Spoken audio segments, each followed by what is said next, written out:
Germinal, partie 13 du livre audio, chapitre 2 de la partie 6 du roman.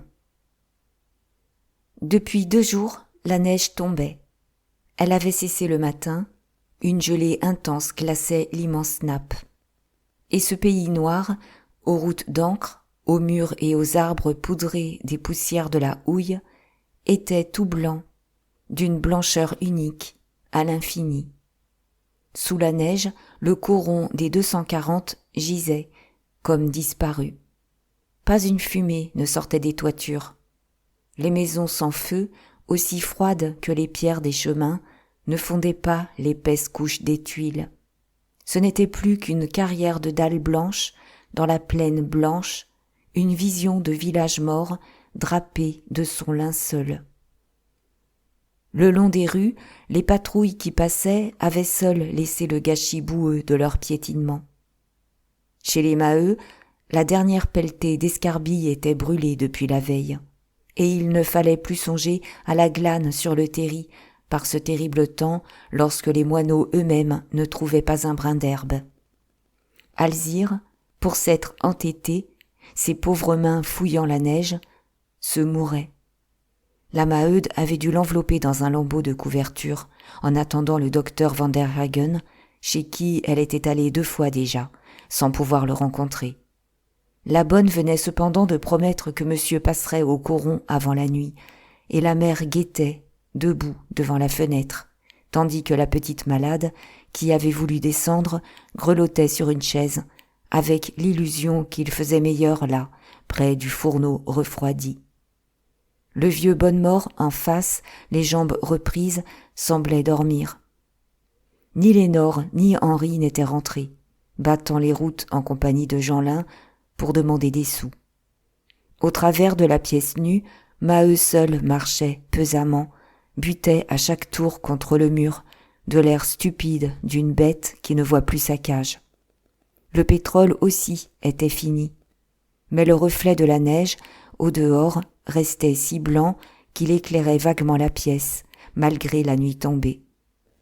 Il y eut un bruit de sabots et la Levaque poussa la porte en coup de vent, hors d'elle, criant dès le seuil à la Maheude. « Alors, c'est toi qui as dit que je forçais mon logeur à me donner 20 sous quand il couchait avec moi ?» L'autre haussa les épaules. « Tu m'embêtes, je n'ai rien dit. D'abord, qui t'a dit ça ?»« On m'a dit que tu l'as dit. Tu n'as pas besoin de savoir. Même, tu as dit que tu nous entendais bien faire nos saletés derrière ta cloison. Et que la crasse s'amassait chez nous parce que j'étais toujours sur le dos. Dis encore que tu ne l'as pas dit, hein ? » Chaque jour, des querelles éclataient, à la suite du continuel bavardage des femmes. Entre les ménages surtout qui logeaient porte à porte, les brouilles et les réconciliations étaient quotidiennes. Mais jamais une méchanceté si aigre ne les avait jetés les uns sur les autres. Depuis la grève, la faim exaspérait les rancunes. On avait le besoin de cogner. Une explication entre 2 commères finissait par une tuerie entre les 2 hommes. Justement, Levaque arrivait à son tour, en amenant de force Bouteloup. « Voici le camarade, qu'il dise un peu s'il a donné 20 sous à ma femme, pour coucher avec. » Le logeur, cachant sa douceur effarée dans sa grande barbe, protestait, bégayait. « Oh, ça non, jamais rien, jamais !» Du coup, Levaque devint menaçant, le poing sous le nez de Maheu. « Tu sais, ça ne me va pas. Quand on a une femme comme ça, on lui casse les reins. C'est donc que tu crois ce qu'elle a dit ?»« Mais, nom de Dieu !» s'écria Maheu, furieux d'être tiré de son accablement. « Qu'est-ce que c'est encore que tous ces potins ? Est-ce qu'on n'a pas assez de ces misères ? Fous-moi la paix ou je tape. Et d'abord, qui a dit que ma femme l'avait dit ? » ?»« Qui l'a dit ? » ?»« C'est la Pierronne qui l'a dit. » La Maheude éclata d'un rire aigu, et, revenant vers la Levaque, « Ah, c'est la Pierronne ? Eh bien, je puis te dire ce qu'elle m'a dit, à moi. Oui, elle m'a dit que tu couchais avec tes 2 hommes, l'un dessous et l'autre au-dessus. » Dès lors, il ne fut plus possible de s'entendre. Tous se fâchaient. Les Levaque renvoyaient comme réponse au Maheu que la Pierronne en avait dit bien d'autres sur leur compte, et qu'ils avaient vendu Catherine, et qu'ils s'étaient pourris ensemble jusqu'au petit, avec une saleté prise par Étienne au volcan. « Elle a dit ça ! Elle a dit ça !» hurla Maheu. « C'est bon, j'y vais, moi, et si elle dit qu'elle l'a dit, je lui colle ma main sur la gueule. » Il s'était élancé dehors. Les Levaque le suivirent pour témoigner, tandis que Bouteloup, ayant horreur des disputes, rentrait furtivement. Allumée par l'explication, la Maheude sortait aussi, lorsqu'une plainte d'Alzire la retint. Elle croisa les bouts de la couverture sur le corps frissonnant de la petite. Elle retourna se planter devant la fenêtre, les yeux perdus. Et ce médecin qui n'arrivait pas. À la porte des Pierron, Maheu et les Levaque rencontrèrent Lydie, qui piétinait dans la neige. La maison était close, un filet de lumière passait par la fente d'un volet. Et l'enfant répondit d'abord avec gêne aux questions. Non, son papa n'y était pas, il était allé au lavoir rejoindre la mère brûlée pour apporter le paquet de linge. Elle se troubla ensuite, refusa de dire ce que sa maman faisait. Enfin, elle lâcha tout, dans un rire sournois de rancune. Sa maman l'avait flanquée à la porte parce que M. Dansaert était là et qu'elle les empêchait de causer. Celui-ci, depuis le matin, se promenait dans le coron avec 2 gendarmes, tâchant de racoler des ouvriers, pesant sur les faibles, annonçant partout que, si l'on ne descendait pas le lundi au Voreux, la compagnie était décidée à embaucher des borains. Et comme la nuit tombait, il avait renvoyé les gendarmes en trouvant la Pierronne seule. Puis, il était resté chez elle à boire un verre de genièvre devant le bon feu. « Chut, taisez-vous. »« Faut les voir, » murmura Levaque avec un rire de paillardise. « On s'expliquera tout à l'heure. Va-t'en, toi, petite garce. » Et Lydie recula de quelques pas pendant qu'il mettait un œil à la fente du volet. Il étouffa de petits cris. Son échine se renflait dans un frémissement.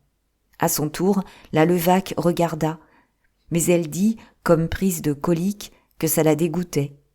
Maheu, qui l'avait poussée, voulant voir aussi, déclara qu'on en avait pour son argent. Et ils recommencèrent, à la file, chacun son coup d'œil, ainsi qu'à la comédie. La salle reluisante de propreté s'égayait du grand feu. Il y avait des gâteaux sur la table, avec une bouteille et des verres. Enfin, une vraie noce. Si bien que ce qu'ils voyaient là-dedans finissait par exaspérer les 2 hommes, qui, en d'autres circonstances, en auraient rigolé 6 mois. Qu'elle se fit bourrer jusqu'à la gorge, les jupes en l'air, c'était drôle. Mais, nom de Dieu, est-ce que ce n'était pas cochon de se payer ça devant un si grand feu et de se donner des forces avec des biscuits, lorsque les camarades n'avaient ni une lichette de pain, ni une escarbille de houille? « V'là papa !» cria Lydie en se sauvant. Pierron revenait tranquillement du lavoir, le paquet de linge sur une épaule. Tout de suite, Maheu l'interpella. « Dis donc, on m'a dit que ta femme avait dit que j'avais vendu Catherine, et que nous nous étions tous pourris à la maison. Et chez toi, qu'est-ce qu'il te la paie, ta femme, le monsieur qui est en train de lui user la peau ?» Étourdi, Pierron ne comprenait pas, lorsque la Pierronne, prise de peur en entendant le tumulte des voix, perdit la tête au point d'entrebâiller la porte pour se rendre compte. On l'aperçut, toute rouge, le corsage ouvert, la jupe encore remontée, accrochée à la ceinture. Tandis que, dans le fond, Dansaert se reculottait éperdument. Le maître Porion se sauva, disparut, tremblant qu'une pareille histoire n'arrivât aux oreilles du directeur. Alors, ce fut un scandale affreux, des rires, des huées, des injures. « Toi qui dis toujours des autres qu'elles sont sales !» criait la Levaque à la Pierronne. « Ce n'est pas étonnant que tu sois propre, si tu te fais récurer par les chefs. »« Oh, ça lui va, de parler, » reprenait Levaque. « En voilà une salope qui a dit que ma femme couchait avec moi et le logeur, l'un dessous et l'autre dessus. Oui, oui, on m'a dit que tu l'as dit. » Mais la Pierronne, calmée, tenait tête aux gros mots, très méprisante, dans sa certitude d'être la plus belle et la plus riche. « J'ai dit ce que j'ai dit. Fichez-moi la paix, hein? Est-ce que ça vous regarde, mes affaires? Tas de jaloux qui nous en voulaient parce que nous mettons de l'argent à la caisse d'épargne. Allez, allez, vous aurez beau dire, mon mari sait bien pourquoi monsieur Dansaert était chez nous. » En effet, Pierron s'emportait, défendait sa femme. La querelle tourna, on le traita de vendu, de mouchard, de chien de la compagnie. On l'accusa de s'enfermer pour se gaver des bons morceaux dont les chefs lui payaient ses traîtrises.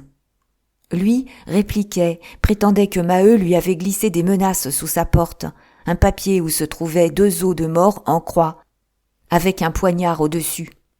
Et cela se termina forcément par un massacre entre les hommes, comme toutes les querelles de femmes, depuis que la faim enrageait les plus doux. Maheu et Levaque s'étaient rués sur Pierron à coups de poing. Il fallut les séparer. Le sang coulait à flots du nez de son gendre lorsque la brûlée, à son tour, arriva du lavoir. Mise au courant, elle se contenta de dire « Ce cochon-là me déshonore !» La rue redevint déserte. Pas une ombre ne tachait la blancheur nue de la neige, et le coron, retombé à son immobilité de mort, crevait de faim sous le froid intense.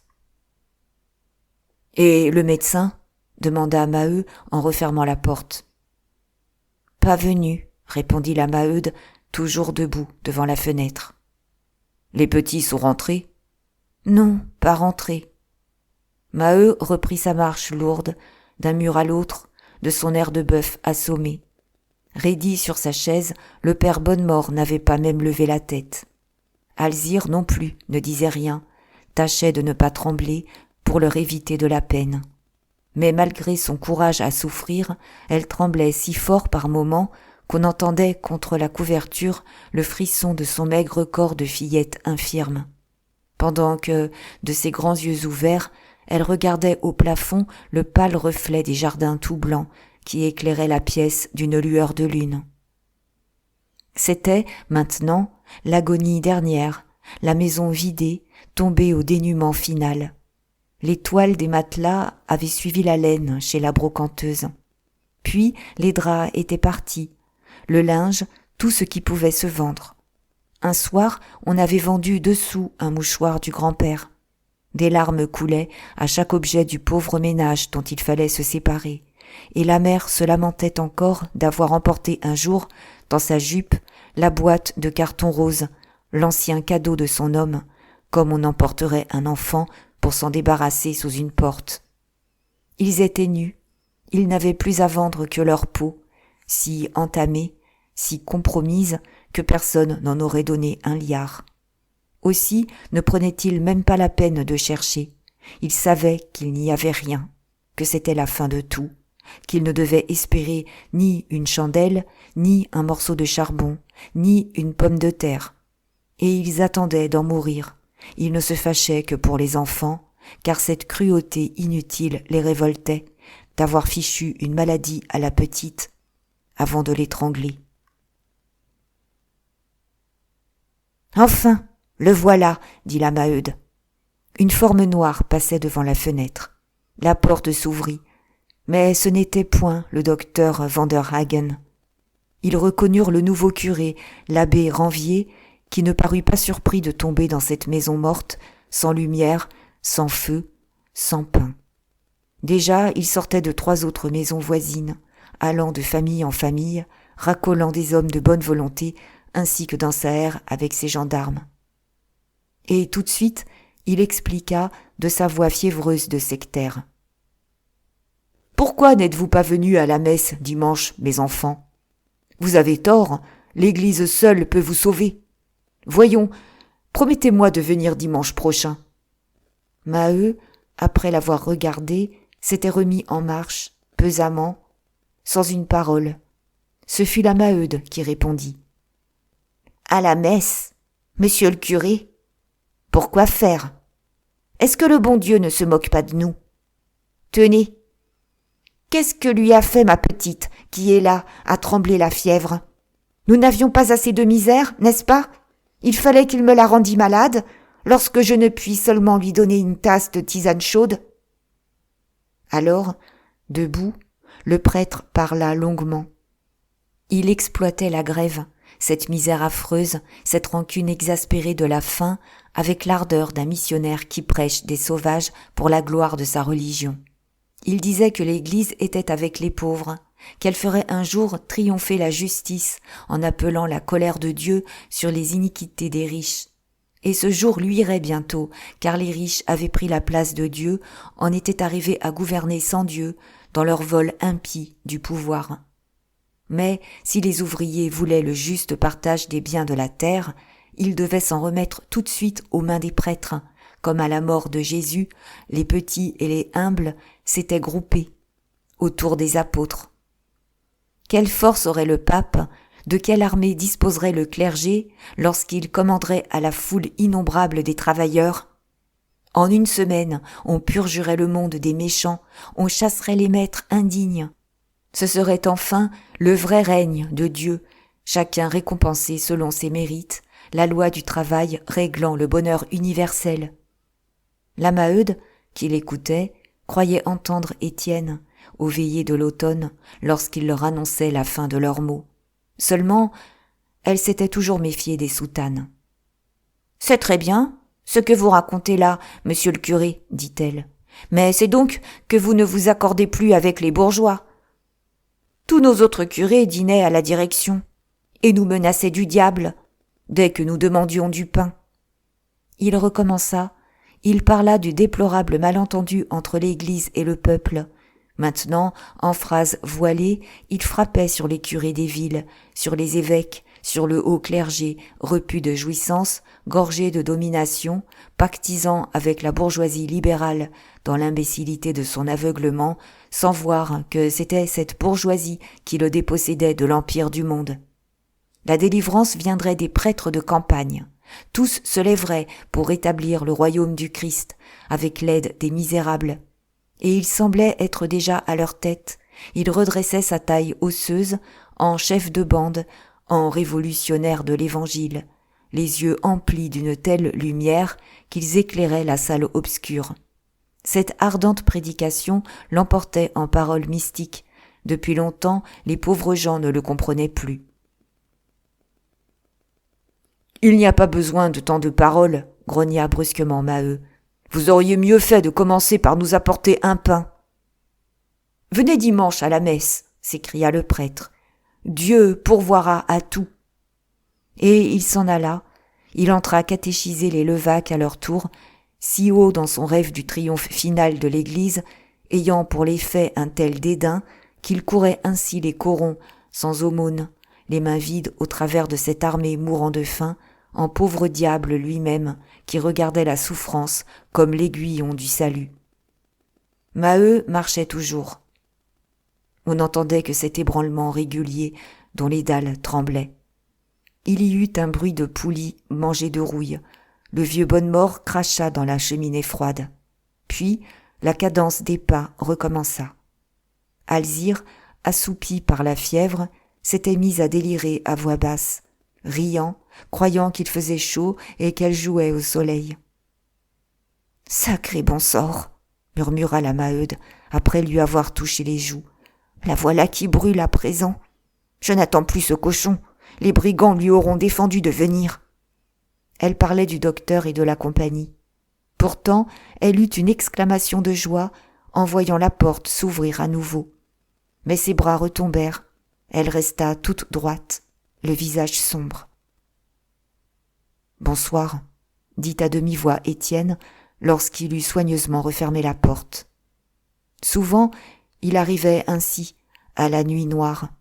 Les Maheu, dès le second jour, avaient appris sa retraite. Mais il gardait le secret. Personne dans le coron ne savait au juste ce qu'était devenu le jeune homme. Cela l'entourait d'une légende. On continuait à croire en lui. Des bruits mystérieux couraient. Il allait reparaître avec une armée, avec des caisses pleines d'or. Et c'était toujours l'attente religieuse d'un miracle, l'idéal réalisé, l'entrée brusque dans la cité de justice qu'il leur avait promise. Les uns disaient l'avoir vu au fond d'une calèche, en compagnie de 3 messieurs, sur la route de Marchienne. D'autres affirmaient qu'il était encore pour 2 jours en Angleterre. À la longue, cependant, la méfiance commençait. Des farceurs l'accusaient de se cacher dans une cave où la mouquette lui tenait chaud, car cette liaison connue lui avait fait du tort. C'était, au milieu de sa popularité, une lente désaffection, la sourde poussée des convaincus pris de désespoir, et dont le nombre, peu à peu, devait grossir.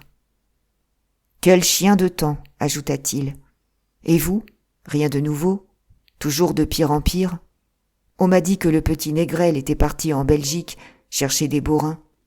Ah, nom de Dieu, nous sommes fichus, si c'est vrai. » Un frisson l'avait saisi, en entrant dans cette pièce glacée et obscure, où ses yeux durent s'accoutumer pour voir les malheureux qu'il y devinait à un redoublement d'ombre. Il éprouvait cette répugnance, ce malaise de l'ouvrier sorti de sa classe, affiné par l'étude, travaillé par l'ambition. Quelle misère, et l'odeur, et les corps en tas, et la pitié affreuse qui le serrait à la gorge. Le spectacle de cette agonie le bouleversait à un tel point qu'il cherchait des paroles pour leur conseiller la soumission. Mais, violemment, Maheu s'était planté devant lui, criant « Des bourrins ? Ils n'oseront pas, les gens foutres !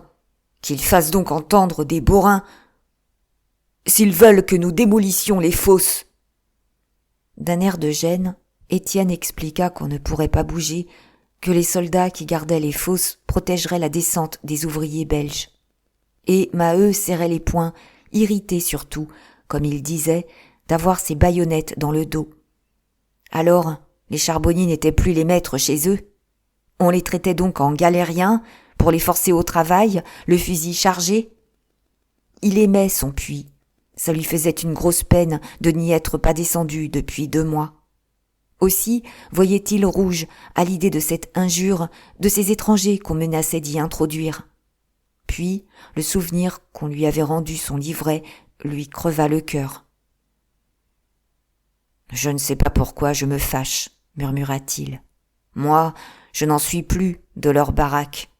Quand ils m'auront chassé d'ici, je pourrai bien crever sur la route. » « Laisse donc, » dit Étienne. « Si tu veux, ils te le reprendront demain, ton livret. On ne renvoie pas les bons ouvriers. » Il s'interrompit, étonné d'entendre Alzire, qui riait doucement dans le délire de sa fièvre. Il n'avait encore distingué que l'ombre raidie du père Bonnemort, et cette gaieté d'enfant malade l'effrayait. C'était trop, cette fois, si les petits se mettaient à en mourir. La voix tremblante, il se décida. « Voyons, ça ne peut pas durer. Nous sommes foutus. Il faut se rendre. » La Maheude, immobile et silencieuse jusque-là, éclata tout d'un coup, lui cria dans la face, en le tutoyant et en jurant comme un homme. « Qu'est-ce que tu dis ? C'est toi qui dis ça, nom de Dieu !» Il voulut donner des raisons, mais elle ne le laissait point parler. « Ne répète pas, nom de Dieu ! Ô toute femme que je suis, je te flanque ma main sur la figure. Alors, nous aurions crevé pendant 2 mois, j'aurais vendu mon ménage, mes petits en seraient tombés malades, et il n'y aurait rien de fait, et l'injustice recommencerait.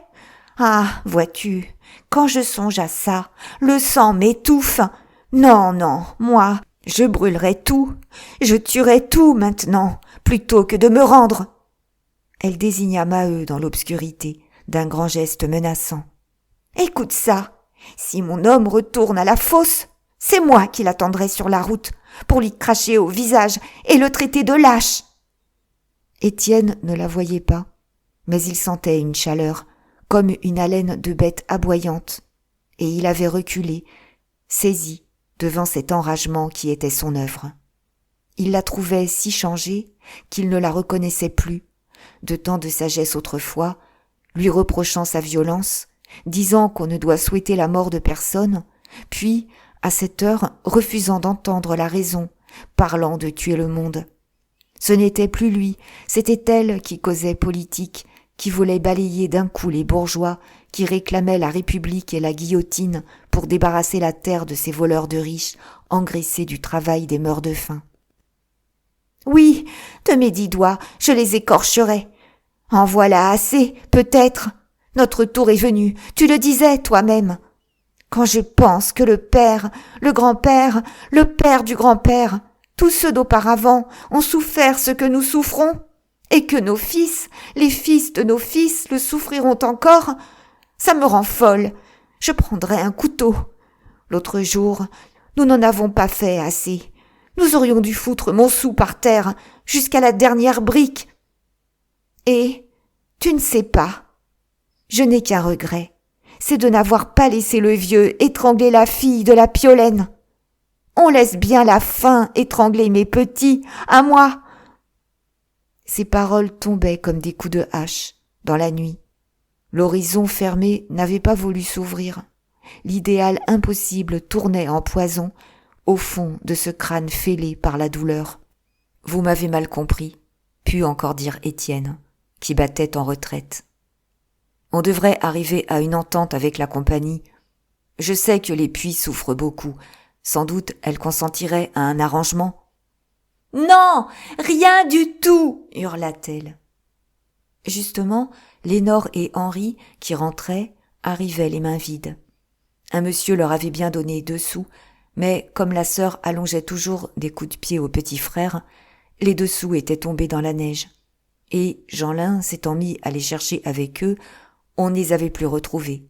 « Où est-il, Jeanlin ?»« Maman, il a filé, il a dit qu'il avait des affaires. » Étienne écoutait, le cœur fendu.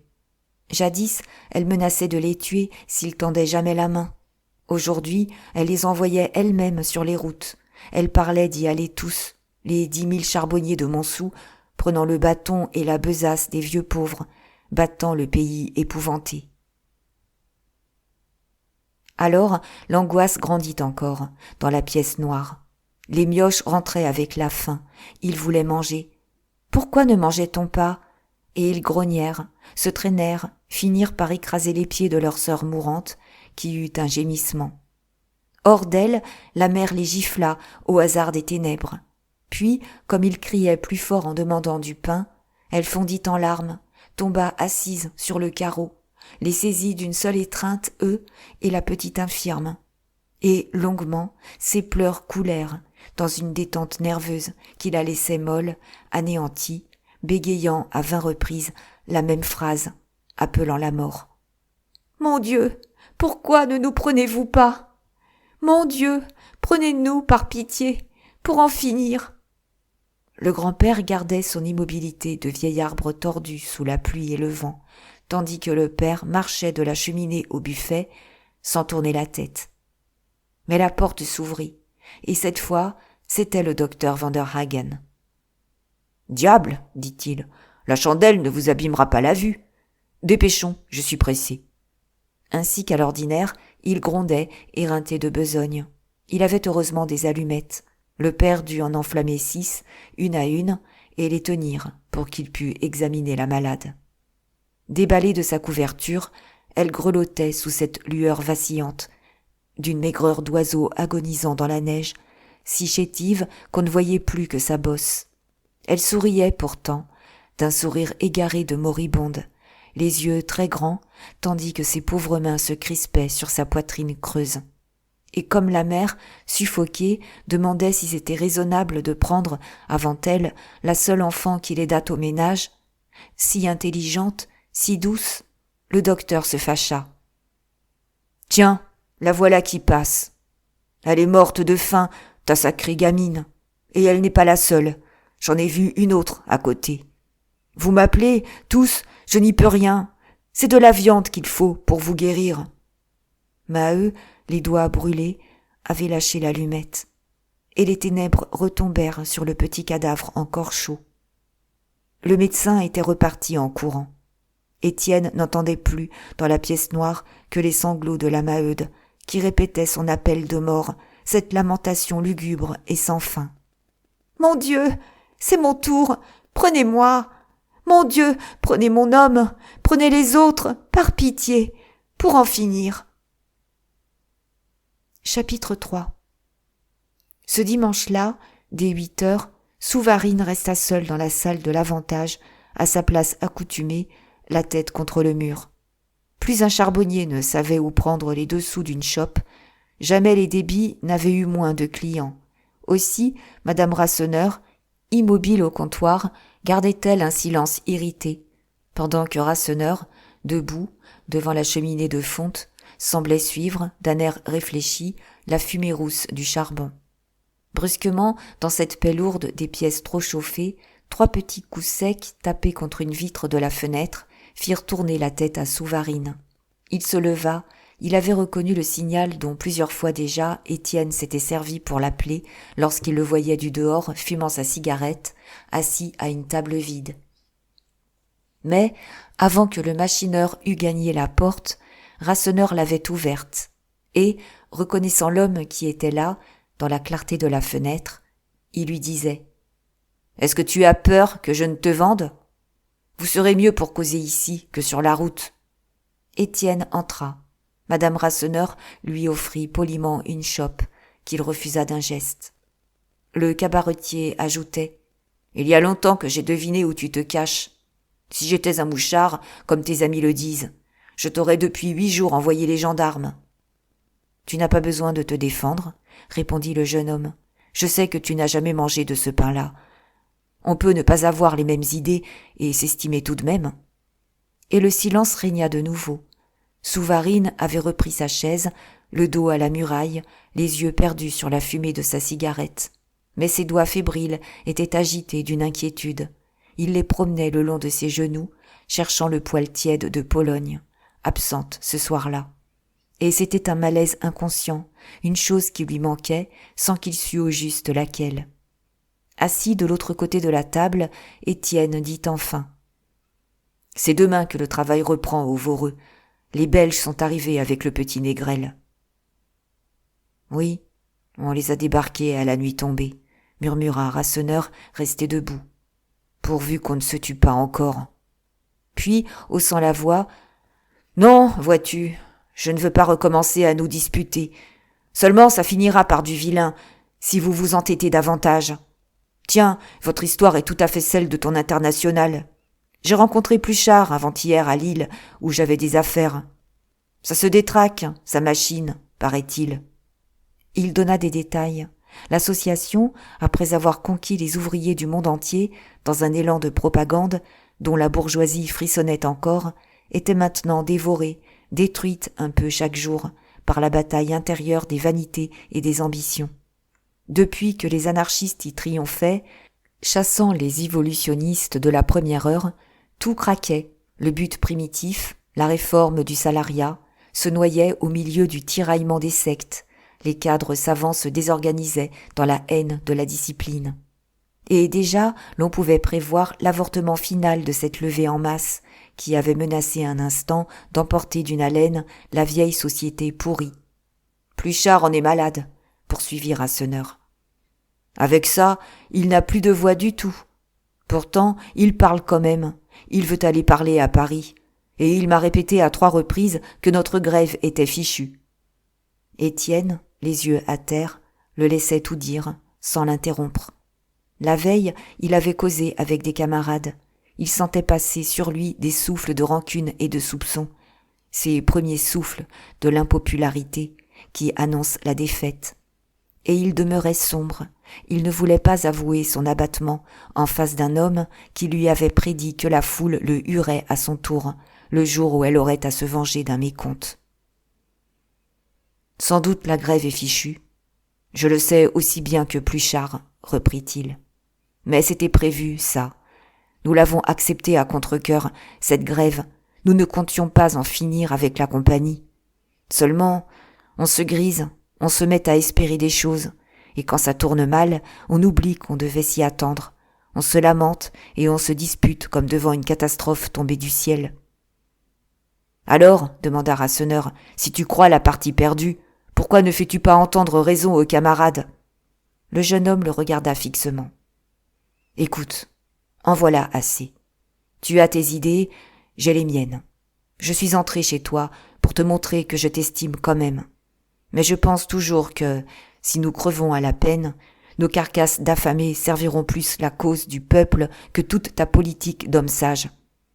Ah, si un de ces cochons de soldats pouvait me loger une balle en plein cœur, comme ce serait crâne de finir ainsi. » Ses yeux s'étaient mouillés dans ce cri où éclatait le secret désir du vaincu, le refuge où il aurait voulu perdre à jamais son tourment. « Bien dit !» déclara madame Rasseneur, qui, d'un regard, jetait à son mari tout le dédain de ses opinions radicales. Souvarine, les yeux noyés, tâtonnant de ses mains nerveuses, ne semblait pas avoir entendu. Sa face blonde de fille, au nez mince, aux petites dents pointues, s'ensauvageait dans une rêverie mystique où passaient des visions sanglantes. Et il s'était mis à rêver tout haut, il répondait à une parole de Rasseneur sur l'Internationale, saisi au milieu de la conversation. « Tous sont des lâches. Il n'y avait qu'un homme pour faire de leur machine l'instrument terrible de la destruction. Mais il faudrait vouloir. Personne ne veut. Et c'est pourquoi la révolution avortera une fois encore. » Il continua, d'une voix de dégoût, à se lamenter sur l'imbécilité des hommes, pendant que les deux autres restaient troublés de ces confidences de somnambules faites aux ténèbres. En Russie, rien ne marchait. Il était désespéré des nouvelles qu'il avait reçues. Ses anciens camarades tournaient tous aux politiciens, les fameux nihilistes dont l'Europe tremblait, des fils de Pope, des petits bourgeois, des marchands, ne s'élevaient pas au-delà de la libération nationale, semblaient croire à la délivrance du monde quand ils auraient tué le despote. Et dès qu'il leur parlait de raser la vieille humanité comme une moisson mûre, dès qu'il prononçait même le mot enfantin de république, il se sentait incompris, inquiétant, déclassé désormais, enrôlé parmi les princes ratés du cosmopolitisme révolutionnaire. Son cœur de patriote se débattait pourtant. C'était avec une amertume douloureuse qu'il répétait son mot favori. « Des bêtises. Jamais ils n'en sortiront avec leurs bêtises. » Puis, baissant encore la voix, en phrases amères, il dit son ancien rêve de fraternité. Il n'avait renoncé à son rang et à sa fortune, il ne s'était mis avec les ouvriers que dans l'espoir de voir se fonder enfin cette société nouvelle du travail en commun. Tous les sous de ses poches avaient longtemps passé au galopin du coron. Il s'était montré pour les charbonniers d'une tendresse de frère, souriant à leur défiance, les conquérant par son air tranquille d'ouvrier exact et peu causeur. Mais, décidément, la fusion ne se faisait pas. Il leur demeurait étranger, avec son mépris de tous les liens, sa volonté de se garder brave, en dehors des glorioles et des jouissances. Et il était surtout, depuis le matin, exaspéré par la lecture d'un fait divers qui courait les journaux. Sa voix changea, ses yeux s'éclaircirent, se fixèrent sur Étienne, et il s'adressa directement à lui. « Comprends-tu ça, toi ?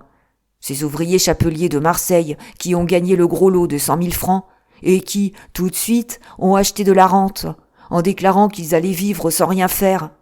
Oui, c'est votre idée, à vous tous, les ouvriers français, déterrer un trésor pour le manger seul ensuite, dans un coin d'égoïsme et de fainéantise.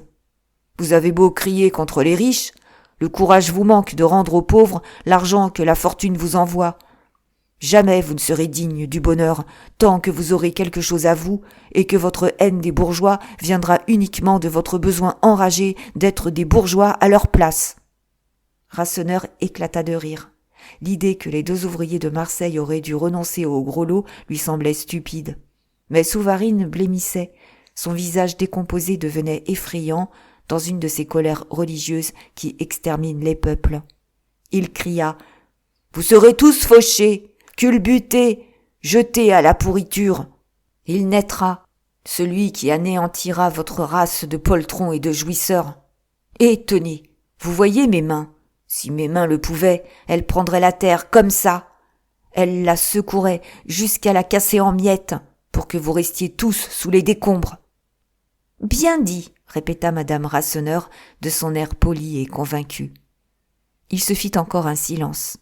Puis Étienne reparla des ouvriers du borinage. Il questionnait Souvarine sur les dispositions qu'on avait prises au Voreux. Mais le machineur, retombé dans sa préoccupation, répondait à peine, savait seulement qu'on devait distribuer des cartouches aux soldats qui gardaient la fosse. et l'inquiétude nerveuse de ses doigts sur ses genoux s'aggravait à un tel point qu'il finit par avoir conscience de ce qui leur manquait, le poil doux et calmant du lapin familier. « Où donc est Pologne ?» demanda-t-il. Le cabaretier eut un nouveau rire en regardant sa femme. Après une courte gêne, il se décida. « Pologne ? Elle est au chaud. » Depuis son aventure avec Jeanlin, la grosse lapine, blessée sans doute, n'avait plus fait que des lapins morts. Et, pour ne pas nourrir une bouche inutile, on s'était résigné, le jour même, à l'accommoder aux pommes de terre. « Oui, tu en as mangé une cuisse ce soir. Hein ? Tu t'en es léché les doigts. » Souvarine n'avait pas compris d'abord. Puis, il devint très pâle. Une nausée contracta son menton. Tandis que, malgré sa volonté de stoïcisme, 2 grosses larmes gonflaient ses paupières. Mais on n'eut pas le temps de remarquer cette émotion. La porte s'était brutalement ouverte et Chaval avait paru, poussant devant lui Catherine. Après s'être grisé de bière et de fanfaronnade dans tous les cabarets de Montsou, l'idée lui était venue d'aller à l'Avantage montrer aux anciens amis qu'il n'avait pas peur. Il entra en disant à sa maîtresse « Nom de Dieu, je te dis que tu vas boire une chope là-dedans, je casse la gueule au premier qui me regarde de travers. » Catherine, à la vue d'Étienne, saisie, restait toute blanche. Quand il l'eut aperçue à son tour, Chaval ricana d'un air mauvais. « Madame Rasseneur, 2 chopes, nous arrosons la reprise du travail. » Sans une parole, elle versa, en femme qui ne refusait sa bière à personne. Un silence s'était fait. Ni le cabaretier, ni les 2 autres n'avaient bougé de leur place. « J'en connais qui ont dit que j'étais un mouchard, » reprit Chaval, arrogant. « Et j'attends que cela me le répète un peu en face, pour qu'on s'explique à la fin. » Personne ne répondit. Les hommes tournaient la tête, regardaient vaguement les murs. « Il y a les fainéants et il y a les pas feignants, » continua-t-il plus haut. « Moi, je n'ai rien à cacher. J'ai quitté la sale baraque à Deneulin. Je descends demain au Voreux avec 12 Belges qu'on m'a donné à conduire parce qu'on m'estime. Et si ça contrarie quelqu'un, il peut le dire, nous en causerons. » Puis, comme le même silence dédaigneux accueillait ses provocations, il s'emporta contre Catherine.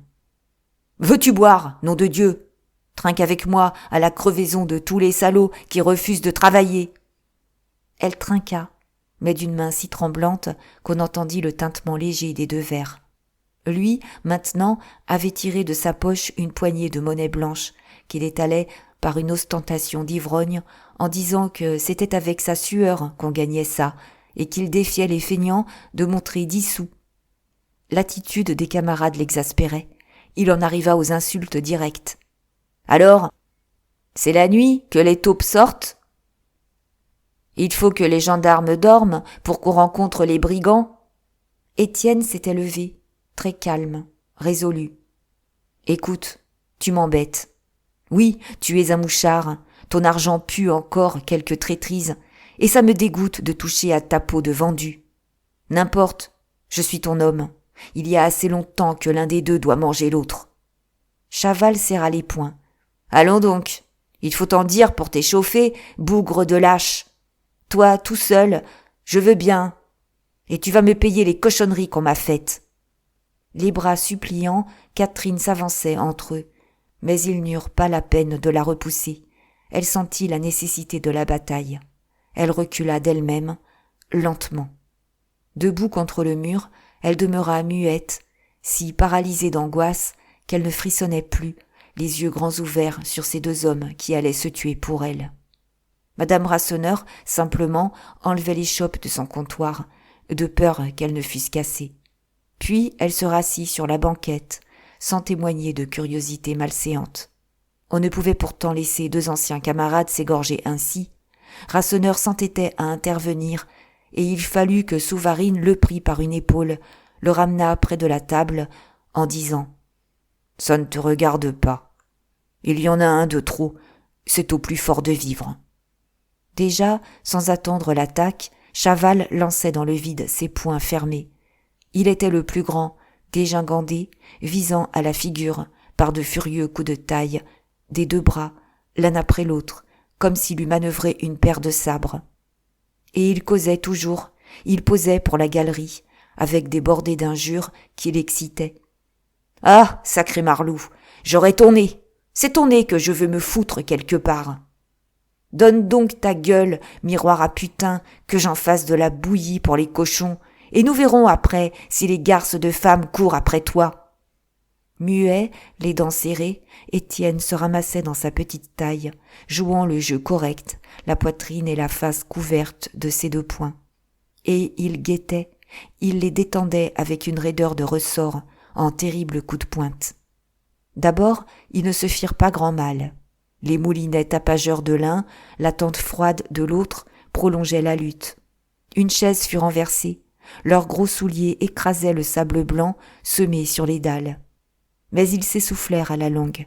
On entendit le ronflement de leur haleine, tandis que leurs faces rouges se gonflaient comme d'un brasier intérieur, dont on voyait les flammes par les trous clairs de leurs yeux. « Touché !» hurla Chaval.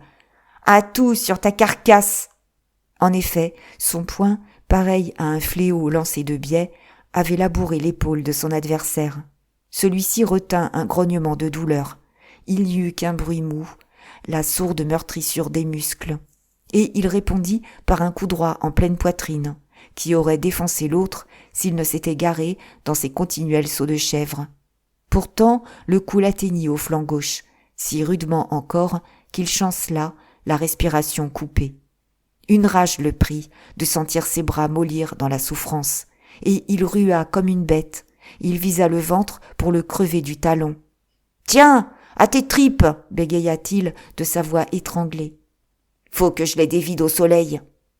Étienne évita le coup, si indigné de cette infraction aux règles d'un combat loyal qu'il sortit de son silence. « Tais-toi donc, brute, et pas les pieds, nom de Dieu, ou je prends une chaise pour t'assommer. » Alors la bataille s'aggrava. Rasseneur, révolté, serait intervenu de nouveau, sans le regard sévère de sa femme qui le maintenait. Est-ce que deux clients n'avaient pas le droit de régler une affaire chez eux ? Il s'était mis simplement devant la cheminée, car il craignait de les voir se culbuter dans le feu. Souvarine, de son air paisible, avait roulé une cigarette qu'il oubliait cependant d'allumer. Contre le mur, Catherine restait immobile. Ses mains seules, inconscientes, venaient de monter à sa taille. Et, là, elle s'était tordue. Elle arrachait l'étoffe de sa robe dans des crispations régulières. Tout son effort était de ne pas crier, de ne pas en tuer un, en criant sa préférence, si éperdue d'ailleurs qu'elle ne savait même plus qui elle préférait. Bientôt, Chaval s'épuisa, inondé de sueur, tapant au hasard. Malgré sa colère, Étienne continuait à se couvrir, parait presque tous les coups, dont quelques-uns les raflaient. Il eut l'oreille fendue, un ongle lui emporta un lambeau du cou, et dans une telle cuisson qu'il jura à son tour, en lançant un de ses terribles coups droits. Une fois encore, Chaval gara sa poitrine d'un saut. Mais il s'était baissé, le poing l'atteignit au visage, écrasa le nez, enfonça un œil. Tout de suite, un jet de sang partit des narines, l'œil enfla, se tuméfia, bleuâtre, et le misérable, aveuglé par ce flot rouge, étourdi de l'ébranlement de son crâne, battait l'air de ses bras égarés, lorsqu'un autre coup, en pleine poitrine, enfin, l'acheva. Il y eut un craquement, il tomba sur le dos, de la chute lourde d'un sac de plâtre qu'on décharge. Étienne attendit. « Relève-toi. Si tu en veux encore, nous allons recommencer. » Sans répondre, Chaval, après quelques secondes d'hébétement, se remua par terre, détira ses membres. Il se ramassait avec peine. Il resta un instant sur les genoux, en boule, faisant de sa main, au fond de sa poche, une besogne qu'on ne voyait pas. Puis, quand il fut debout, il se rua de nouveau, la gorge gonflée d'un hurlement sauvage. Mais Catherine avait vu, et, malgré elle, un grand cri lui sortit du cœur et l'étonna, comme l'aveu d'une préférence ignorée d'elle-même. « Prends garde, il a son couteau !» Étienne n'avait eu que le temps de parer le premier coup avec son bras. La laine du tricot fut coupée par l'épaisse lame, une de ces lames qu'une virole de cuivre fixe dans un manche de buis. Déjà, il avait saisi le poignet de Chaval.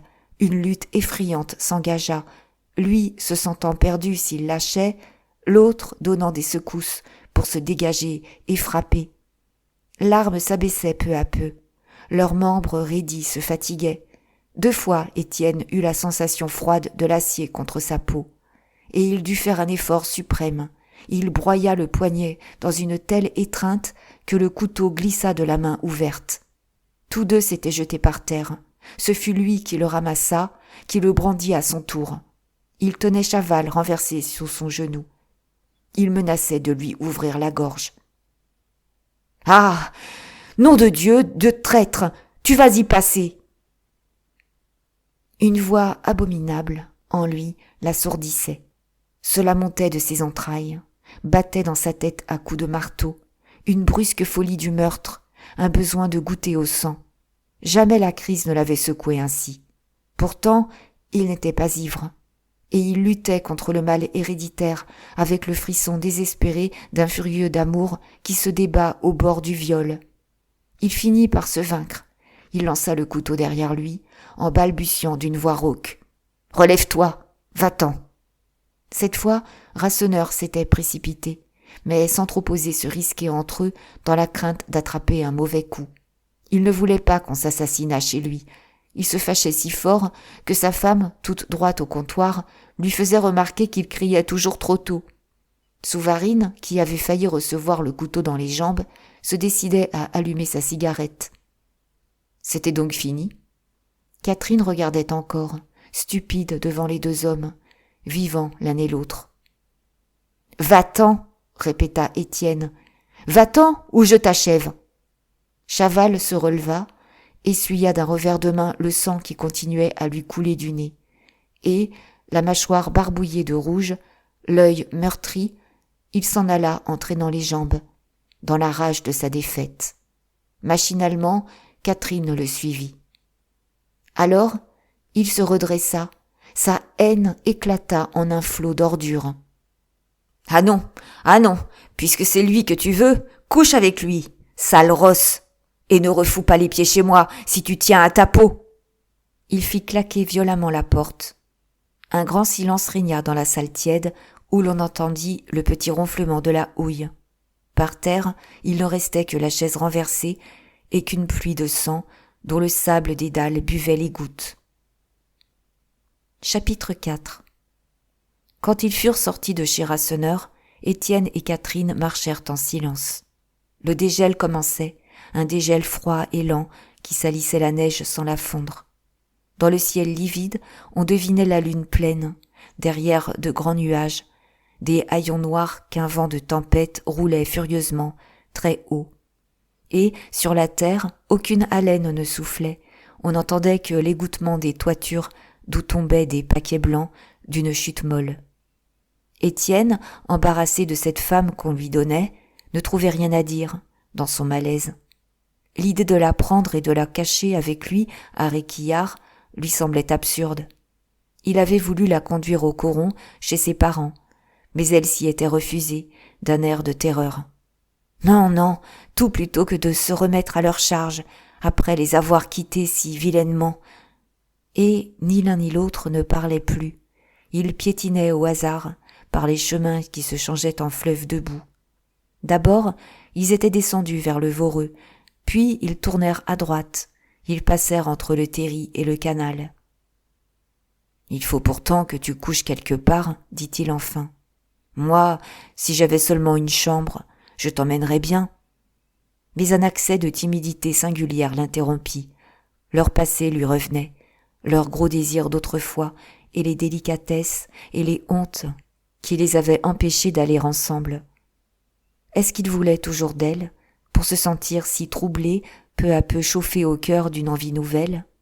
Le souvenir des gifles qu'elle lui avait allongées à Gaston-Marie l'excitait maintenant au lieu de l'emplir de rancune. Et il restait surpris. L'idée de la prendre à Réquillart devenait toute naturelle et d'une exécution facile. Voyons, décide-toi, où veux-tu que je te mène? Tu me détestes donc bien que tu refuses de te mettre avec moi? » Elle le suivait lentement, retardée par les glissades pénibles de ses sabots dans les ornières. Et, sans lever la tête, elle murmura. « J'ai assez de peine, mon Dieu. Ne m'en fais pas davantage. À quoi ça nous avancerait-il, ce que tu demandes, aujourd'hui que j'ai un galant et que tu as toi-même une femme ?» C'était de la mouquette dont elle parlait. Elle le croyait avec cette fille, comme le bruit en courait depuis 15 jours. Et quand il lui jura que non, elle hocha la tête, elle rappela le soir où elle les avait vus se baiser à pleine bouche. « Est-ce dommage, toutes ces bêtises ?» reprit-il à demi-voix en s'arrêtant. « Nous nous serions si bien entendus. » Elle eut un petit frisson. Elle répondit. « Va, ne regrette rien. Tu ne perds pas grand-chose. Si tu savais quelle patraque je suis, guère plus grosse que 2 sous de beurre, si mal fichue que je ne deviendrai jamais une femme, bien sûr. » Et elle continua librement, elle s'accusait comme d'une faute de ce long retard de sa puberté. Cela, malgré l'homme qu'elle avait eu, la diminuait, la reléguait parmi les gamines. On a une excuse encore lorsqu'on peut faire un enfant. « Ma pauvre petite », dit tout bas Étienne, saisi d'une grande pitié. Ils étaient au pied du terri, cachés dans l'ombre du tas énorme. Un nuage d'encre passait justement sur la lune.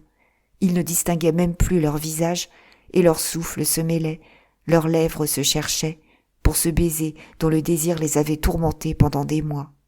Mais brusquement, la lune reparut. Ils virent au-dessus d'eux, en haut des roches blanches de lumière, la sentinelle détachée du Voreux, toute droite. Et, sans qu'ils se fussent baisés enfin, une pudeur les sépara, cette pudeur ancienne où il y avait de la colère, une vague répugnance et beaucoup d'amitié. Ils repartirent pesamment dans le gâchis jusqu'aux chevilles. « C'est décidé. Tu ne veux pas ?» demanda Étienne. « Non, dit-elle. Toi, après Chaval, hein? Et après toi, un autre. Non, ça me dégoûte. Je n'y ai aucun plaisir. Pourquoi faire alors ?» Ils se turent, marchèrent 100 de pas sans échanger un mot. « Sais-tu où tu vas au moins ?» reprit-il. « Je ne puis te laisser dehors par une nuit pareille. » Elle répondit simplement. « Je rentre. Chaval est mon homme. Je n'ai pas à coucher ailleurs que chez lui. »« Mais il t'assommera de coups. » Le silence recommença. Elle avait eu un haussement d'épaules résigné. Il la battrait, et quand il serait là de la battre, il s'arrêterait. Ne valait-il pas mieux ça que de rouler les chemins comme une gueuse? Puis, elle s'habituait aux gifles. Elle disait, pour se consoler, que, sur 10 filles, 8 ne tombaient pas mieux qu'elle. Si son galant l'épousait un jour, ce serait tout de même bien gentil de sa part. Étienne et Catherine s'étaient dirigés machinalement vers Montsou, et à mesure qu'ils s'en approchaient, leur silence devenait plus long. C'était comme s'ils n'avaient déjà plus été ensemble. Lui ne trouvait rien pour la convaincre, malgré le gros chagrin qu'il éprouvait à la voir retourner avec Chaval. Son cœur se brisait, il n'avait guère mieux à offrir, une existence de misère et de fuite, une nuit sans lendemain, si la balle d'un soldat lui cassait la tête. Peut-être, en effet, était-ce plus sage de souffrir ce qu'on souffrait, sans tenter une autre souffrance. Et il la reconduisait chez son galant, la tête basse, et il n'eut pas de protestation lorsque, sur la grande route, elle l'arrêta au coin des chantiers, à 20 mètres de l'estaminet Piquette, en disant « Ne viens pas plus loin. S'il te voyait, ça ferait encore du vilain. » 11 heures sonnaient à l'église. L'estaminet était fermé, mais des lueurs passaient par les fentes. « Adieu, » murmura-t-elle. Elle lui avait donné sa main, il la gardait, et elle dut la retirer péniblement d'un lent effort pour le quitter. Sans retourner la tête, elle rentra par la petite porte avec sa roquette. Mais lui ne s'éloignait point, debout à la même place, les yeux sur la maison, anxieux de ce qui se passait là. Il tendait l'oreille, il tremblait d'entendre des hurlements de femmes battues. La maison demeurait noire et silencieuse. Il vit seulement s'éclairer une fenêtre du premier étage, et, comme cette fenêtre s'ouvrait et qu'il reconnaissait l'ombre mince qui se penchait sur la route, il s'avança. Catherine, alors, souffla d'une voix très basse. « Il n'est pas rentré. Je me couche. Je t'en supplie, va-t'en. » Étienne s'en alla. Le dégel augmentait, un ruissellement d'averses tombait des toitures, une sueur d'humidité coulait des murailles, des palissades, de toutes les masses confuses de ce faubourg industriel, perdu dans la nuit. D'abord, il se dirigea vers Réquillart, malade de fatigue et de tristesse, n'ayant plus que le besoin de disparaître sous la terre, de s'y anéantir. Puis, l'idée du Voreux le reprit. Il songeait aux ouvriers belges qui allaient descendre, aux camarades du coron exaspérés contre les soldats, résolus à ne pas tolérer des étrangers dans leurs fosses. Et il longea de nouveau le canal, au milieu des flaques de neige fondue.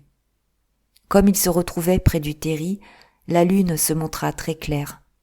Il leva les yeux, regarda le ciel, où passait le galop des nuages, sous les coups de fouet du grand vent qui soufflait là-haut.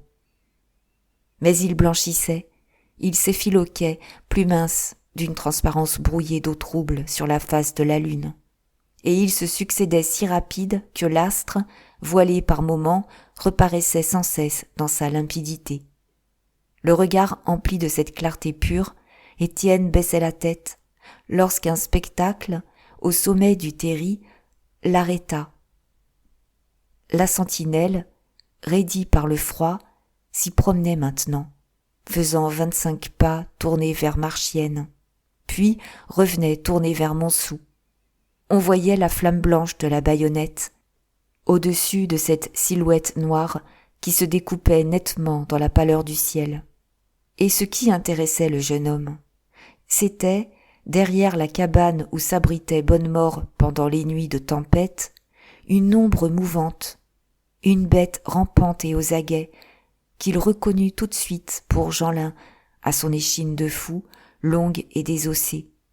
La sentinelle ne pouvait l'apercevoir, ce brigand d'enfant préparait à coup sûr une farce, car il ne décolérait pas contre les soldats. Il demandait quand on serait débarrassé de ces assassins qu'on envoyait avec des fusils tuer le monde. Un instant, Étienne hésita à l'appeler pour l'empêcher de faire quelque bêtise. La lune s'était cachée, il l'avait vu se ramasser sur lui-même, prêt à bondir. Mais la lune reparaissait et l'enfant restait accroupi. À chaque tour, la sentinelle s'avançait jusqu'à la cabane, puis tournait le dos et repartait. Et, brusquement, comme un nuage jetait ses ténèbres, Jeanlin sauta sur les épaules du soldat d'un bond énorme de chat sauvage, s'y agrippa de ses griffes, lui enfonça dans la gorge son couteau grand ouvert. Le col de crin résistait. Il dut appuyer des deux mains sur le manche, s'y prendre de tout le poids de son corps. Souvent, il avait saigné des poulets qu'il surprenait derrière les fermes. Cela fut si rapide qu'il y eut seulement, dans la nuit, un cri étouffé, pendant que le fusil tombait avec un bruit de ferraille. Déjà, la lune, très blanche, luisait. Immobile de stupeur, Étienne regardait toujours. La pelle s'étranglait au fond de sa poitrine. En haut, le terri était vide, aucune ombre ne se détachait plus sur la fuite effarée des nuages. Et il monta au pas de course, il trouva Jeanlin à quatre pattes, devant le cadavre, étalé en arrière, les bras élargis. Dans la neige, sous la clarté limpide, le pantalon rouge et la capote grise tranchaient durement.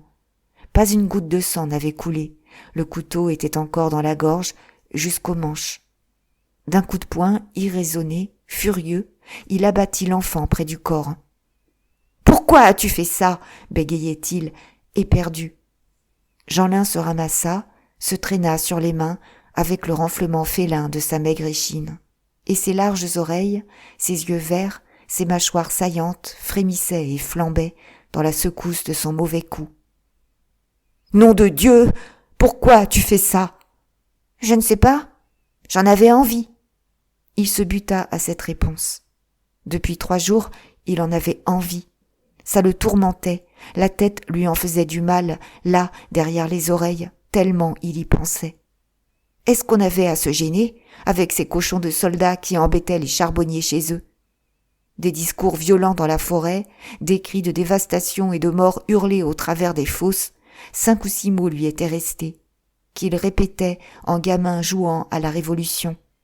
Et il n'en savait pas davantage, personne ne l'avait poussé, ça lui était venu tout seul, comme lui venait l'envie de voler des oignons dans un champ. Étienne, épouvanté de cette végétation sourde du crime au fond de ce crâne d'enfant, le chassa encore d'un coup de pied, ainsi qu'une bête inconsciente. Il tremblait que le poste du Voreux n'eût entendu le cri étouffé de la sentinelle. Il jetait un regard vers la fosse chaque fois que la lune se découvrait. Mais rien n'avait bougé, et il se pencha, il tâta les mains peu à peu glacées, il écouta le cœur, arrêté sous la capote. On ne voyait, du couteau, que le manche d'os, où la devise galante, ce mot simple, amour, était gravé en lettres noires. Ses yeux allèrent de la gorge au visage. Brusquement, il reconnut le petit soldat. C'était Jules, la recrue, avec qui il avait causé un matin. Et une grande pitié le saisit, en face de cette douce figure blonde, criblée de taches de rousseur. Les yeux bleus, largement ouverts, regardaient le ciel, de ce regard fixe dont il lui avait vu chercher à l'horizon le pays natal. Où se trouvait-il, ce Plogoff, qui lui apparaissait dans un éblouissement de soleil? Là-bas, là-bas. La mer hurlait de loin par cette nuit d'ouragan. Ce vent qui passait si haut avait peut-être soufflé sur la lande. 2 femmes étaient debout, la mère, la sœur, tenant leur coiffe emportée, regardant elles aussi comme si elles avaient pu voir ce que faisait à cette heure le petit, au-delà des lieux qui les séparaient. Elles l'attendraient toujours, maintenant. Quelle abominable chose de se tuer entre pauvres diables pour les riches. Mais il fallait faire disparaître ce cadavre. Étienne songea d'abord à le jeter dans le canal. La certitude qu'on l'y trouverait l'en détourna. Alors, son anxiété devint extrême. Les minutes pressaient. Quelle décision prendre? Il eut une soudaine inspiration. S'il pouvait porter le corps jusqu'à Réquillart, il saurait l'y enfouir à jamais. « Viens ici », dit-il à Jeanlin. L'enfant se méfiait. « Non, tu veux me battre. Et puis, j'ai des affaires. Bonsoir. » En effet, il avait donné rendez-vous à Bébert et à Lydie dans une cachette, un trou ménagé sous la provision des bois au Voreux. C'était toute une grosse partie de découcher, pour en être, si l'on cassait les os des Belges à coups de pierre quand ils descendraient. « Écoute, » répéta Étienne, « viens ici, ou j'appelle les soldats qui te couperont la tête. » Et, comme Jeanlin se décidait, il roula son mouchoir, en banda fortement le cou du soldat, sans retirer le couteau qui empêchait le sang de couler. La neige fondait. Il n'y avait, sur le sol, ni flaque rouge, ni piétinement de lutte. « Prends les jambes !» Jeanlin prit les jambes. Étienne empoigna les épaules après avoir attaché le fusil derrière son dos. Et tous deux, lentement, descendirent le terri en tâchant de ne pas faire débouler les roches. Heureusement, la lune s'était voilée, mais comme il filait le long du canal, elle reparut très claire. Ce fut miracle si le poste ne les vit pas.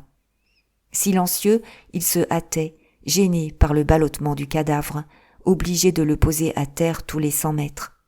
Au coin de la ruelle de Réquillart, un bruit les glaça. Ils n'eurent que le temps de se cacher derrière un mur pour éviter une patrouille. Plus loin, un homme les surprit, mais il était ivre. Il s'éloigna en les injuriant. Et ils arrivèrent enfin à l'ancienne fosse, couverts de sueur, si bouleversés que leurs dents claquaient. Étienne s'était bien douté qu'il ne serait pas commode de faire passer le soldat par le goyot des échelles. Ce fut une besogne atroce. D'abord, il fallut que Jeanlin, resté en haut, laissa glisser le corps, pendant que lui, pendu aux broussailles, l'accompagnait pour l'aider à franchir les 2 premiers paliers où des échelons se trouvaient rompus. Ensuite, à chaque échelle, il dut recommencer la même manœuvre, descendre en avant, puis le recevoir dans ses bras. et il eut ainsi 30 échelles, 210 mètres, à le sentir tomber continuellement sur lui. Le fusil raclait son échine. Il n'avait pas voulu que l'enfant allât chercher le bout de chandelle qu'il gardait en avare. À quoi bon? La lumière les embarrasserait dans ce boyau étroit. Pourtant, lorsqu'ils furent arrivés à la salle d'accrochage, hors d'haleine, il envoya le petit prendre la chandelle. Il s'était assis. Il attendait au milieu des ténèbres, près du corps, le cœur battant à grands coups. Dès que Jeanlin reparut avec de la lumière, Étienne le consulta, car l'enfant avait fouillé ses anciens travaux jusqu'aux fentes où les hommes ne pouvaient passer. Ils repartirent. Ils traînèrent le mort près d'1 kilomètre par un dédale de galeries en ruine. Enfin, le toit s'abaissa. Il se trouvait agenouillé sous une roche ébouleuse que soutenaient des bois à demi rompus. C'était une sorte de caisse longue où ils couchèrent le petit soldat comme dans un cercueil. Ils déposèrent le fusil contre son flanc, puis, à grands coups de talon, ils achevèrent de casser les bois au risque d'y rester eux-mêmes. Tout de suite, la roche se fendit. Ils eurent à peine le temps de ramper sur les coudes et sur les genoux. Lorsqu'Étienne se retourna, pris du besoin de voir, l'affaissement du toit continuait, écrasait lentement le corps sous la poussée énorme. Et il n'y eut plus rien, rien que la masse profonde de la terre. Jeanlin, de retour chez lui, dans son coin de caverne scélérate, s'étala sur le foin, en murmurant, brisé de lassitude. « Zut, les mioches m'attendront. Je vais dormir 1 heure. » Étienne avait soufflé la chandelle, dont il ne restait plus qu'un petit bout. Lui aussi était courbaturé, mais il n'avait pas sommeil. Des pensées douloureuses de cauchemar tapaient comme des marteaux dans son crâne. Une seule bientôt demeura, torturante, le fatigant d'une interrogation à laquelle il ne pouvait répondre. Pourquoi n'avait-il pas frappé Chaval quand il le tenait sous le couteau? Et pourquoi cet enfant venait-il d'égorger un soldat dont il ignorait même le nom?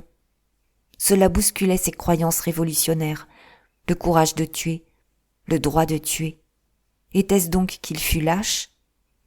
Dans le foin, l'enfant s'était mis à ronfler, d'un ronflement d'homme saoul, comme s'il eût cuvé l'ivresse de son meurtre. Et, répugné, irrité, Étienne souffrait de le savoir là, de l'entendre. Tout d'un coup, il tressaillit, le souffle de la peur lui avait passé sur la face. Un frôlement léger, un sanglot lui semblait être sorti des profondeurs de la terre. L'image du petit soldat, couché là-bas avec son fusil, sous les roches, lui glaça le dos et fit dresser ses cheveux. C'était imbécile. Toute la mine s'emplissait de voix. Il dut rallumer la chandelle.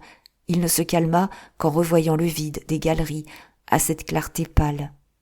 Pendant 1/4 d'heure encore, il réfléchit, toujours ravagé par la même lutte, les yeux fixés sur cette mèche qui brûlait. Mais il y eut un grésillement, la mèche se noyait et tout retomba aux ténèbres. Il fut repris d'un frisson. Il aurait giflé Jeanlin pour l'empêcher de ronfler si fort. Le voisinage de l'enfant lui devenait si insupportable qu'il se sauva, tourmenté d'un besoin de grand air, se hâtant par les galeries et par le goyot comme s'il avait entendu une ombre s'essouffler derrière ses talons. En haut, au milieu des décombres de Réquillart, Étienne put enfin respirer largement. Puisqu'il n'osait tuer, c'était à lui de mourir. Et cette idée de mort qu'il avait effleurée déjà renaissait, s'enfonçait dans sa tête comme une espérance dernière. Mourir crânement, mourir pour la Révolution, cela terminerait tout, réglerait son compte, bon ou mauvais, l'empêcherait de penser davantage. Si les camarades attaquaient les bourrins, il serait au premier rang. Il aurait bien la chance d'attraper un mauvais coup. Ce fut d'un pas raffermi qu'il retourna rôder autour du Voreux. 2 heures sonnaient, un gros bruit de voix sortait de la chambre des porions où campait le poste qui gardait la fosse. La disparition de la sentinelle venait de bouleverser ce poste. On était allé réveiller le capitaine, on avait fini par croire à une désertion après un examen attentif des lieux. Et, aux aguets dans l'ombre, Étienne se souvenait de ce capitaine républicain dont le petit soldat lui avait parlé. Qui sait si on ne le déciderait pas à passer au peuple? La troupe mettrait la crosse en l'air. Cela pouvait être le signal du massacre des bourgeois. Un nouveau rêve l'emporta. Il ne songea plus à mourir. Il resta des heures, les pieds dans la boue, la bruine du dégel sur les épaules, enfiévré par l'espoir d'une victoire encore possible. Jusqu'à 5 heures, il guetta les borains. Puis, il s'aperçut que la compagnie avait eu la malignité de les faire coucher au Voreux. La descente commençait. Les quelques grévistes du coron des 240 postés en éclaireur hésitaient à prévenir les camarades. Ce fut lui qui les avertit du bon tour, et ils partirent en courant tandis qu'il attendait derrière le terri sur le chemin de halage. 6 heures sonnèrent, le ciel terreux pâlissait, s'éclairait d'une aube rougeâtre, lorsque l'abbé Ranvier déboucha d'un sentier avec sa soutane relevée sur ses maigres jambes. Chaque lundi, il allait dire une messe matinale à la chapelle d'un couvent de l'autre côté de la fosse. « Bonjour, mon ami !» cria-t-il d'une voix forte, après avoir dévisagé le jeune homme de ses yeux de flamme. Mais Étienne ne répondit pas. Au loin, entre les tréteaux du Voreux, il venait de voir passer une femme, et il s'était précipité, pris d'inquiétude, car il avait cru reconnaître Catherine. Depuis minuit, Catherine battait le dégel des routes. Chaval, en rentrant et en la trouvant couchée, l'avait mise debout d'un soufflet. Il lui criait de passer tout de suite par la porte si elle ne voulait pas sortir par la fenêtre. Et, pleurante, vêtue à peine, meurtrie de coups de pied dans les jambes, elle avait dû descendre, poussée dehors d'une dernière claque. Cette séparation brutale l'étourdissait. Elle s'était assise sur une borne, regardant la maison, attendant toujours qu'il la rappelât. Car ce n'était pas possible. Il la guettait. Il lui dirait de remonter, quand il la verrait grelotter ainsi, abandonnée, sans personne pour la recueillir.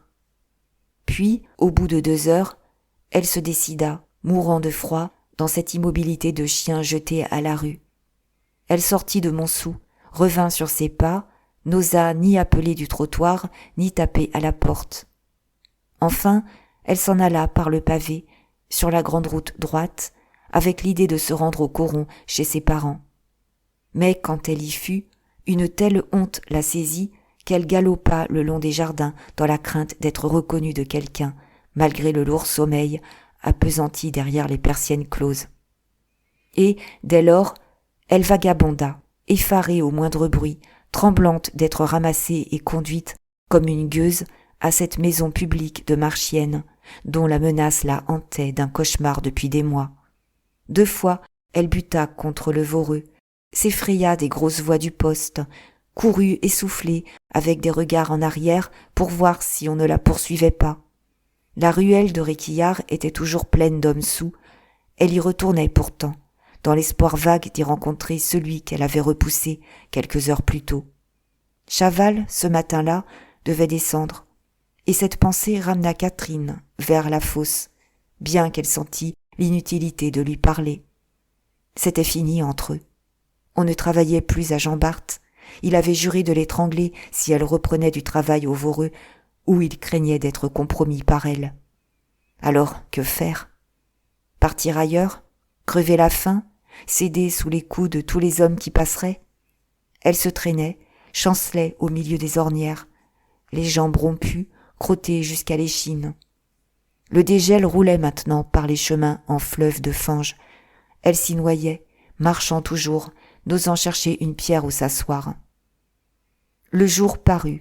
Catherine venait de reconnaître le dos de Chaval qui tournait prudemment le terri lorsqu'elle aperçut Lydie et Bébert sortant le nez de leur cachette sous la provision des bois. Ils y avaient passé la nuit aux aguets sans se permettre de rentrer chez eux du moment où l'ordre de Jeanlin était de l'attendre. Et, tandis que ce dernier, à Réquillart, cuvait l'ivresse de son meurtre, les 2 enfants s'étaient pris au bras l'un de l'autre pour avoir chaud. Le vent sifflait entre les perches de châtaigniers et de chênes. Ils se pelotonnaient comme dans une hutte de bûcherons abandonnés. Lydie n'osait dire à voix haute ses souffrances de petite femme battue, pas plus que Bébert ne trouvait le courage de se plaindre des claques dont le capitaine lui enflait les joues. Mais, à la fin, celui-ci abusait trop, risquant leurs os dans des maraudes folles, refusant ensuite tout partage. Et leur cœur se soulevait de révolte. Ils avaient fini par s'embrasser, malgré sa défense, quitte à recevoir une gifle de l'invisible, ainsi qu'il les en menaçait. La gifle ne venant pas, ils continuaient de se baiser doucement, sans avoir l'idée d'autre chose, mettant dans cette caresse leur longue passion combattue, tout ce qu'il y avait en eux de martyrisé et d'attendri. La nuit entière, ils s'étaient ainsi réchauffés, si heureux au fond de ce trou perdu, qu'ils ne se rappelaient pas l'avoir été davantage, même à la Sainte-Barbe, quand on mangeait des beignets et qu'on buvait du vin. Une brusque sonnerie de clairon fit tressaillir Catherine. Elle se haussa, elle vit le poste du Voreux qui prenait les armes. Étienne arrivait au pas de course.